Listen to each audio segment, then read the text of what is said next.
Now let's learn how to make a chain stitch. Take the yarn, wrap it around your finger.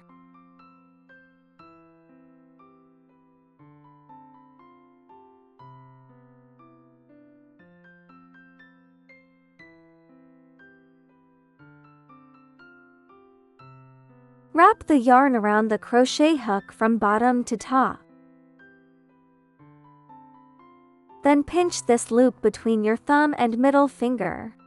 Insert the crochet hook into the loop of the slip knot, use the tip of the hook to catch the yarn, then pull the caught yarn through the slip knot loop with the hook. At this point, a new loop will remain on the hook, and the first chain stitch is completed.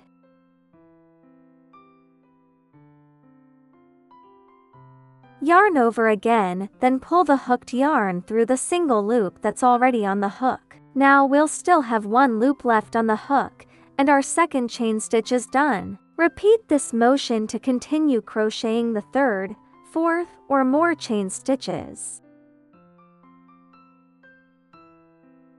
Stretch this loop to check the shape of the chain stitch.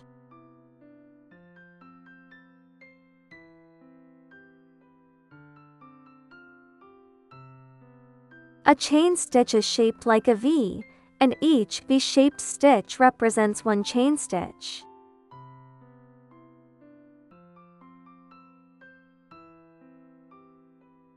Yarn over, then repeat the previous motion to make a few chain stitches.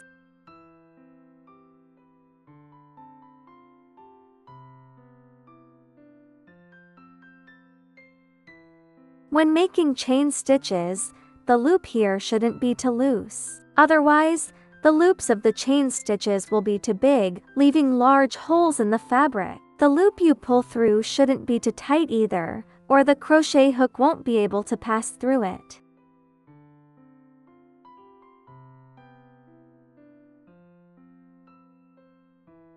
Practice a few more stitches, pull the loops with consistent force, and you'll get neat, evenly sized V-shaped chain stitches.